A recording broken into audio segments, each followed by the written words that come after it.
When the stakes are high, we play the game. In a guy realty, we don't just play the game, we play to win.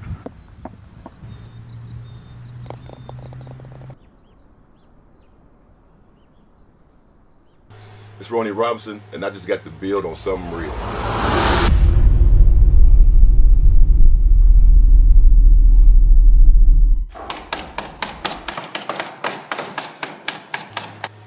Yes, so this is Casey Townsend, and I'm here with my main man, Roni Robinson. Man, we've collaborated on so much, man, like with Bridging the Gap and so much more. And I had to get this interview, bro. I had to. And I also heard that, like, you were a man child in high school as far as just bowling people over and dunking on people, all kinds of stuff when it came to football and basketball. So I'm going to hop into the interview, man. So the first question that I have for you is, for the fact that you had an incredible record for rushing yards at Franklin County High School, how did your time as a star athlete shape the way you approach leadership and community service today? Well, as a star athlete, first of all, I started out as a receiver coming in Franklin County. 8th grade year, I was 5'7", and then over the summer, I jumped to 6'2", 220, and didn't really lose no skill or whatnot. And I didn't actually play running back, so I was tight end and receiver. And during that time, my brother was a quarterback, and he became a 1,000-yard receiver. But I was passer. So I was receiving. I was on the receiving end of that. I averaged like 33 yards a catch while he was playing, and that's just growing up in that element, and having those older guys showing you the way, prepared you for when it was your turn to be the actual man of the team. So how that prepared me for leadership is that, everybody can't be the man. So everybody can't be the man, and you have to have role players around you that know what they're doing, that they're solidified in their spots and their situations. So just like leadership, even when we put together events, I try to reach out to people that I know that they know what they're doing, and I don't have to actually watch them, because it's one big link. So no weak links part of the chain or whatever. What's the saying? It don't matter, but you know what I'm saying. But so everybody has a role. Everybody has to be accountable, and to make dreams happen, you have to have a team or work in a team atmosphere. Nobody really gets to do anything on their own and just claim victory. Who wants to be at the top of the mountain by themselves anyway? So you need a team to actually make things happen. And we had great seasons at Franklin County playing football. So from learning those attributes from the coaches, and being, like I said, being held accountable for what you do out there, it always transferred over to what you're doing in life, hopefully later in life. Yeah, man. And you've been bridging the gap too, right? Yes, so sir.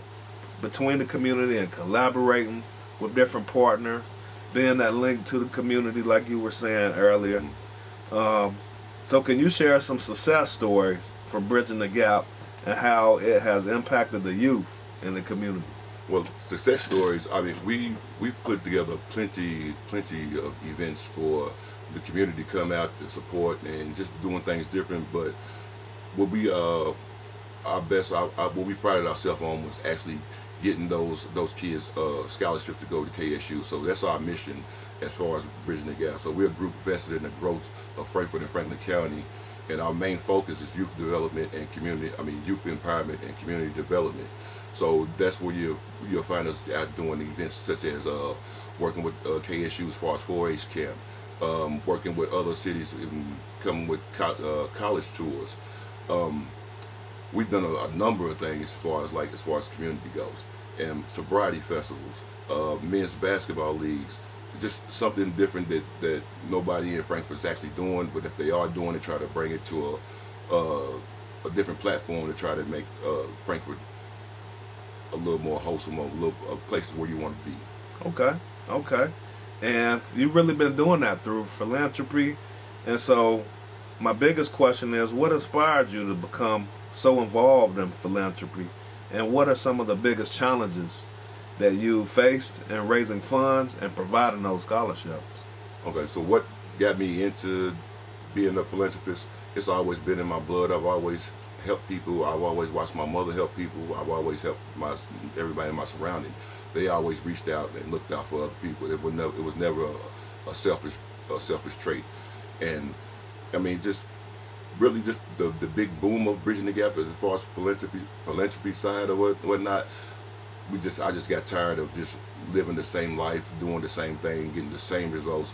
And I'm like, if I got all of this, so it started out with sports. So if I got all these attributes in sports, I would need to be able to teach kids how to actually do things in sports, no matter what sport it is.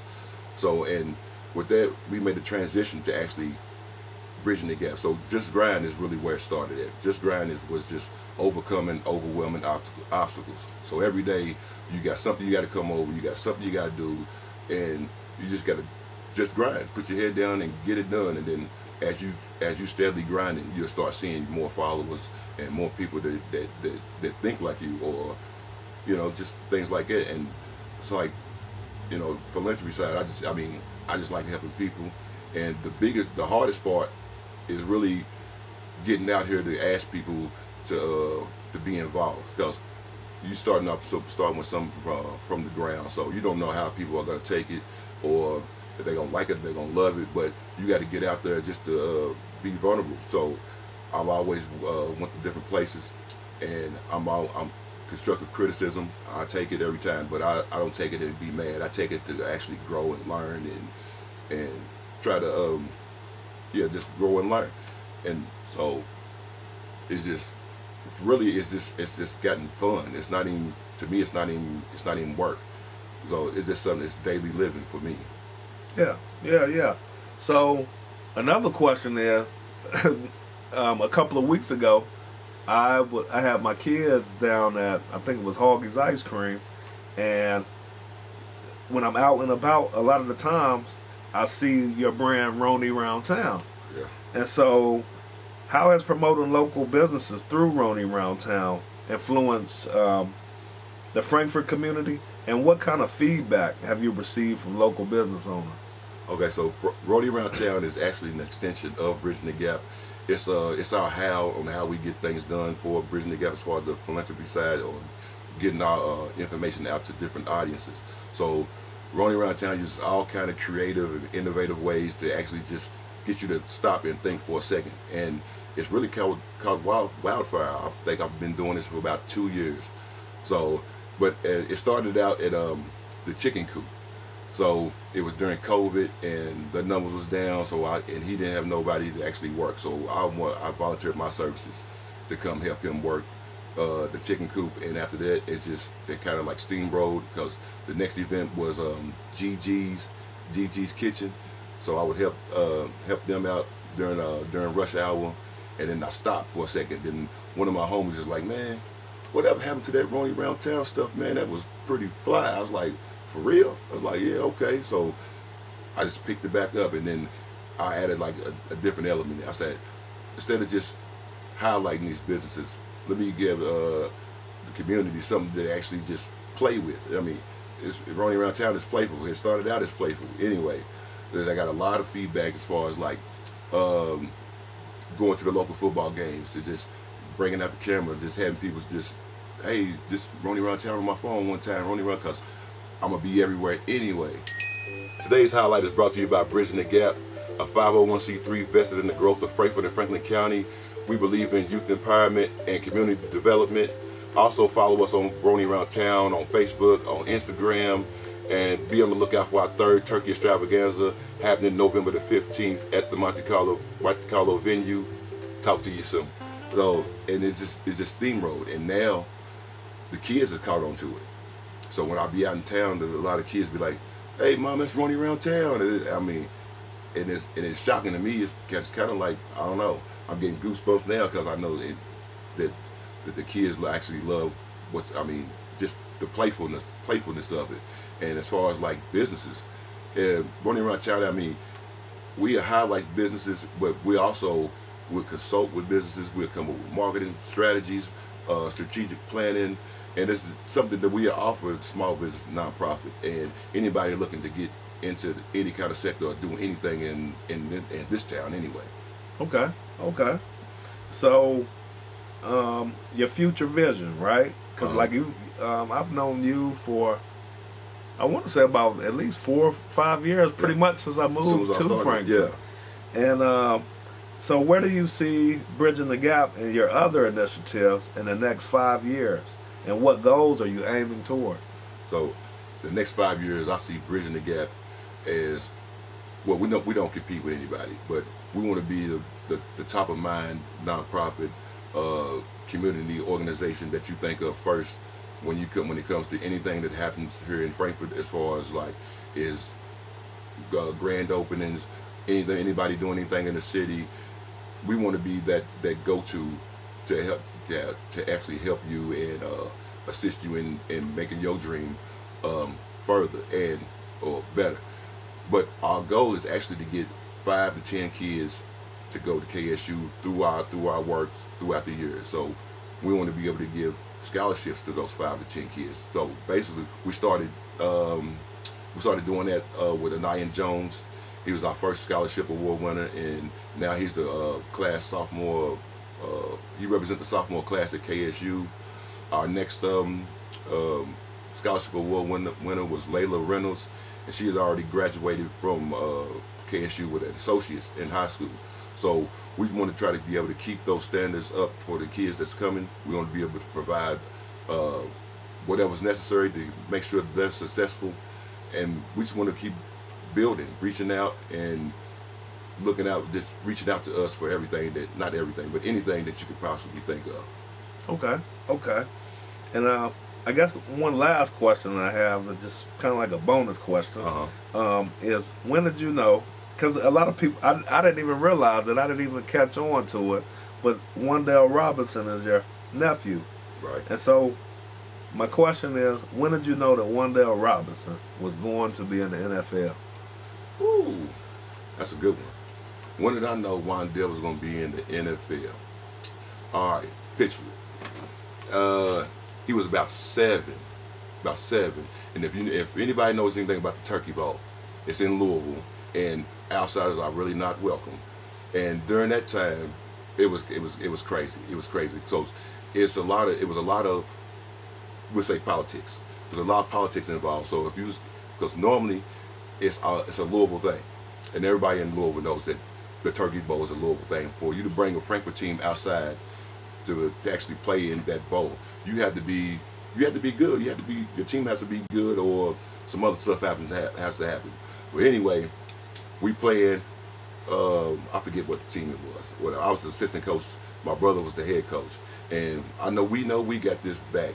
But before the volume snapped, there was so much tension in the air, like you would not believe. Like you cut it with a butter knife, and when I mean tension, this is not like regular football games or where you go to like and there's security everywhere. And it is, you are in the heart of the hood. So we at Central High School playing, I forget who we was playing. But anyway, they rushing, they getting off. We can't really get nothing off. And because I was telling my brother, we in the power hour. I'm like, man, you got to come out of there because we got to get our best back running. So that's what they was doing. They was getting their best backs already running before they said her. So I'm like, okay, boom. Said, bro, put him, and we're going to start doing jet sweeps with Roni. And because first with the power hour, they was just getting in there. They couldn't really do too much nothing. But after we started doing that, and he started doing these type of runs, this, that, and the tension from like, why are they here? Who was that? They turned into, who was that? Can I cuss on here? Who was that little who was that number 5 right there? And you talking about the whole stadium. The whole stadium is cheering for him. The whole, I mean, I couldn't believe it. Like, like it's more details to it because, like I said, it wasn't your regular football scene. Like, it was everything under the sun, gangsters, non-gangsters, or whatever it is, and they love it was Louisville football, Turkey Bowl season, and nobody could do nothing. But Wandale had that whole crowd, turned that whole crowd around. We lost the game, but he turned that whole crowd around, and now he has a fan base now. And I was like, for him to do that at 7 years old against that type of talent that Louisville had, we had some great backs too, but that day, I don't know. It was just like, he's the one. Like, I tell myself I'm good and stuff like that, but I always give props. He could see it and get out of it faster than I could, and I felt I was pretty good during the time. Whatever, but it was certain attributes that even when I was coaching him, I could tell him stuff on the field, and he could just and do it right then, like in real time. I'm like, no practice, no nothing. Okay, Uncle Roni, I got it. Boom, boom, touchdown. I was like, oh my God, this guy here is a student of the game. Like, I've never seen, like, the kid. If you weren't talking football, you really weren't talking to him at all. Because if it was Adrian Peterson or Percy Harvin, yeah. If you weren't talking about neither one of them, you don't even talk to him. Like, it's football. But like I said, that I'm stressing the Turkey Bowl because when I say, there was a lot of politics going on right there, and I'm just glad we made it out of there, being able to walk, being able to breathe, because it was that type of situation. But he turned the whole stadium around to who was that. So well, apparently the politics ain't do nothing to him at all. And it's another instance. So I'm at KSU, and I done finished my tenure there, and I'm going to the combine in Canton, Ohio. I take him and my son to the combine, and the first thing he says to me, I'll never forget it. He says, "Don't be playing, Uncle Roni," because I always play. He said, "Don't be out there playing," and he's like 8. He's telling me, and I ran my best 40 that day. I had 225. I was like 227 times. I was like, it was my best day. One-on-one and everything. I was like, yeah, he's got it, because he just motivated me, and I'm 20 something. And so that's another instance that I know that made me think he's going to the NFL. That's really kind of like solidified it for me, because his attention to detail on everything. I mean, everything. And I'm a student of the game myself, so that's how I knew Wandale was going to the NFL. Oh man, it's been a pleasure. We have to get together for another interview as well, because this 15 minutes of an interview today really doesn't highlight all the stuff that you do, man. Not at all. So I'm gonna go back. I'm gonna throw a couple stats at you from high school. Anyway, so for my freshman year, I was a 1,000-yard receiver. Then I transferred to running back. Then I was a 1,300-yard rusher that year. Then next year I was a 1,700-yard rusher. Then my senior years I was a 2,300-yard rusher. And I used to look every day. It was a glass case. It had Steve Capacity. He went to UK or whatever. He had some records and stuff in there. And every day I look at it like, yeah, I'm about to break these. And sure enough, broke his records. But records are meant to be broken. And so Ryan Timmons ended up breaking my touchdown record at that time. So I was up for all kinds of awards then. Mr. Football. We didn't talk about basketball. I was up for Mr. Basketball the same year. So I had a lot going for me. And then, life happens. And then instead of going to college or whatever, I went to a different school. And after that, tune in for the book, Roni Round Town, Rise, Fall, and Resurrection.